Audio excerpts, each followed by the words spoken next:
안녕하십니까. 오늘 IR을 진행하게 될 주식회사 A1알폼 전무이사 김경모입니다. 반갑습니다. 코로나 환경으로 인해 가지고 IR을 직접 대면하지 못하고 비대면으로 진행하게 되어서 한편으로 좀 아쉽게 생각되는 부분들이 있습니다. 동영상이나 참고 자료로 활용해 주시길 바라고, 간단하게나마 저희 회사 개요와 사업 전반에 대한 PT 진행을 하도록 하겠습니다. 저희 회사는 2005년도 4월 달에 설립돼가지고 업력이 지금 한 16년 정도 되었고요. 알폼, 깽폼, 테이블폼이라고 하는 이제 건설 가설재를 주요 직업 품목으로 해서 현대산업개발이나 현대엔지니어링, 현대건설 등 국내 도급 순위 한 20위권 되는 탑 클래스들의 그 거래처들을 과 거래를 하고 있습니다. 2005년 회사 설립 이후로 2015년 IBK 기업은행과 KDB 산업은행의 증자와 12 출자를 받으면서 사실상의 준 IPO 단계를 거쳤다가 2015년 12월 달에 코넥스 시장에 상장을 했고, 2017년도에 지금 현재 괴산 대제산업단지로 본사를 이전하고 진행 중에 있습니다. 뒤에 말씀드리겠지만 최근 건설 사업의 연속적인 어떤 부진과 코로나 환경 때문에 최근에 회사가 부득이하게 회생 절차 개시를 결정을 하고 신청을 해서 지금 현재 개시 결정을 받아서 법정 관리 상태에 지금 현재 진행 중에 있습니다. 지금 사무실은 괴산 본사에서 이제 생산과 총괄을 하고 있고, 그 다음에 서울 사무소와 주덕의 제2공장, 그 다음에 부산 사무소와 함께 서울 논현동에 그 새로운 사업인 포세린 영업을 지금 현재 쇼룸으로 해서 운영을 하고 있습니다. 이게 지금 회사 공장 정정이고요. 17,000평 규모의 단지에서 지금 현재 생산과 제조 관련된 일들을 지금 진행을 하고 있습니다. 지금 회사 전체적으로 9월 말 현재 인원은 총 85명으로 이전 결산기 인원 대비해서는 한 5명 정도 인원이 이제 줄어 있는 그런 상태고, 특이 사항은 없습니다. 그 다음 가장 관심 가질 주주 구성은 저희 그 오른쪽에 보시는 안정호, 백은하, 안호중 특관자 3인이 74.96%의 상당 부분의 지분을 가지고 있고, 법인 주주가 24.73%, 소액 주주가 0.31%에서 총 390만 주 중에 우선주 8.54%가 포함되어서 진행이 되고 이렇게 구성이 되어 있습니다. 저희 회사의 주요 사업으로는 주로 일반 건설 현장에서 콘크리트 타설에 소요되는 건설용 자재, 즉 알루미늄 폼, 깽폼 등을 생산해서 국내 대일 현상에 임대 판매하는 것을 주로 하고 있고요. 2019년도 기준으로 가장 비중이 높은 알루미늄 폼이 한 80.5%, 265억의 매출을, 그 다음에 깽폼이 한 16.8%, 22억, 그리고 테이블 폼이 8.7억에서 2.6% 정도 되는 매출을 시현하고 있습니다. 주요 제품은 콘크리트 사설을 위해서 흔히 말하는 거푸집을 기존 목재 위주 유로폼에서 알루미늄으로 만든 마치 이제 레고 블록 같은 판넬로 시스템화해서 조립하는 신공법인데, 알폼과 알폼 사이 그 공간에 이제 콘크리트가 타설된다라고 보시면 되겠고요. 2013년도 말에 LH 한국토지주택공사 알폼 길라잡이를 통해서 알루미늄 폼으로 이 공사하는 것이 표준 시설 방법소로 자리매김하면서 일반 대형 건설 현장에서는 거의 요 알폼에 의한 시설 방법이 표준으로 자리매김을 하고 있는 상태입니다. 그다음 그 두 번째 이제 주로 깽폼이라고 하는 것은 주로 이제 고층 아파트와 같이 평면상 상하부가 동일한 단면 구조물에서 외부 벽체 거푸집을 발판용 케이지와 함께 일체로 제작한 된 거푸집을 말하는데, 흔히들 건설 현장을 지날 때 외부에서 이렇게 보여지는 많은 이렇게 전경들이 이런 그 깽폼이다라고 보시면 되겠습니다. 이 부분들은 알루미늄이 아니고 주로 이제 철제 원료로 진행이 되고 있고, 저희는 이 부분이 주력 제품이 아니어서 전액 이제 외부에 턴키로 외주 방식으로 해서 납품을 하고 있는 그런 상태라고 보시면 되겠습니다. 그 다음 이제 세 번째가 태블폼인데, 아파트 단지나 오피스텔, 아파트 공장, 마트나 대형 물류센터 등의 지하층 공사에서 이 알루미늄 틀을 해체하고 다시 조립하는 반복의 필요가 없도록 대형 일체 폼을 장착했다가 전체를 하향 타령한 뒤에 다시 수평 이동하고 다시 재설치하는 방식으로 해서 타설하는 신공법인데, 이전에는 외국계 가설 전문 업체인 페디나 토카 등에서 독점 지배하던 것들을 지금 대체해가고 있는 중입니다. 2020년도 말 9월 말 현재로 저희 주요 이제 거래처 현황은 아까 말씀드린 대로 현대, 대우, 한신, 롯데, 이런 국내 이름만 되면 흔히들 다 아실 만한 그런 국내 유수 도구 업체들과 거래를 지금 하고 있고요. 주요 납품 실적은 알폼이라든지 깽폼, 테이블폼들이 흔히들 우리가 알고 있는 유명한 그런 건물들에 실제로 이제 납품이 되고 있다라고 보시면 되겠습니다. 간단하게 산업의 개요를 좀 살펴보면, 글로 써서 좀 이렇게 피곤하시겠지만, 이 알폼 임대 사업의 특성은 건설 자재 시장이라고 하는 것이 정부의 부동산 정책 전방위 사업인 주택 건설 사업 경기와 매우 민감하게 작용을 하고 있어서, 일반 민간 주택 건설을 포함한 정부의 주택 사업 시행 고리와 직결되어 있습니다. 과거 2012년도부터 2016년도까지는 정부의 어떤 주택 행복주택이라든지 신도시 개발이라든지 재건축, 재개발 이런 어떤 수요와 맞물리고, 또 공법이 어떤 그런 그 신기술의 적용으로 인해 가지고 기존의 목재 유로폼으로, 철제 유로폼으로 진행되는 것들을 급격하게 대체하면서 알폼 수요가 엄청나게 이제 폭발하면서 공급 부족 사태가 2016년도까지는 진행이 되다가 2017년도 이후에 이 시장이 급격하게 좀 이렇게 줄어들면서 지금 현재 위기 국면을 지금 맞고 있는데, 산업의 특성을 간단하게 표로 요약하면, 시장은 그렇게 많은 회사가 들어와 있지 않고 상위 한 3개, 저희 회사를 포함한 3, 4개사가 전체 시장의 한 85% 정도의 시장 점유율을 차지하고 있는 약간 과점 상태의 산업입니다. 주택 경기에 매우 민감하고 주로 이제 공개 입찰에 의해서 수주가 이루어지다 보니까 최근과 같은 이렇게 수주 물량이 좀 줄 경우에 이제 가격 경쟁의 그런 이제 발생이 이제 일어나고 있는 그런 부분들이고,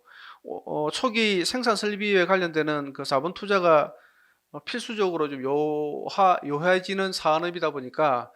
자본 집약적 산업에 진입 장벽이 조금 있는 산업이다라고 이해하시면 되겠습니다. 아시는 바와 같이 이제 건설 경기에 아주 민감한 그런 사업이다라고 보시면 되고요.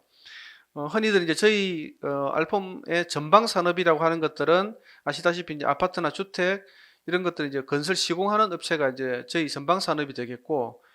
철강이라든지 알루미늄, 인고도 이제 이설 제조해서 납품하는 이 부분들이 이제 금속 재료 업체들이 저희 이제 후방 산업이 되겠습니다. 최근에 주택시장 동향 및 특징을 보면 아시겠지만 2019년도, 2017년도 신정부 들어서고 난 이후에 8.2 대책, 9.13 대책, 9.21 대책 이런 등 부동산과 관련되는 좀 매우 그 시장에 큰 영향을 미칠 정책들을 신정부 들어서 가지고 이제 많이 실시가 됐는데, 주로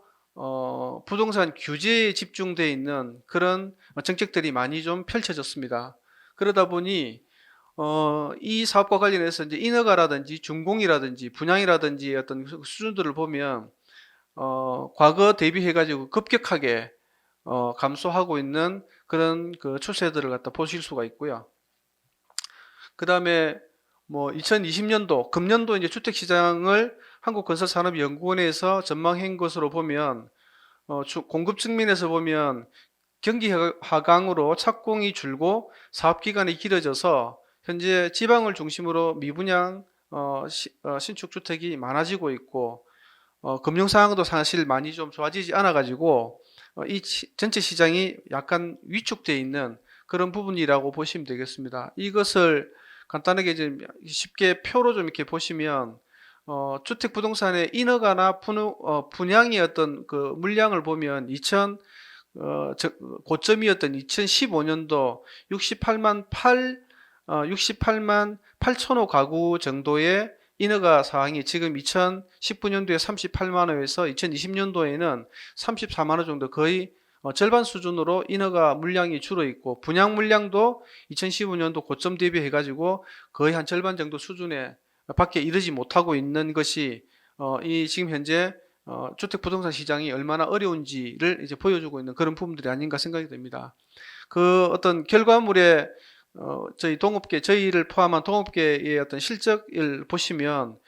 2016년도부터 최근 4개년 사업년도를 보면 2016년, 17년도에 고점으로 해서 급격하게 2018년도, 2019년도에 매출이 이제 3, 4 모두 줄어가고 있는 것들을 현격하게 보실 수 있으며, 최근 4개년도에 3분기 누계로 보면 2017년도부터 그 숫자는 더 급격하게 전년 대비 동기에서 금강공업 유가증권 회사인 금강공업은 24% 매출이 줄고 손익도 전부 다 적자로 전환한 상태고, 삼목에스펌도 17.2%의 매출 축소에 적자 전환.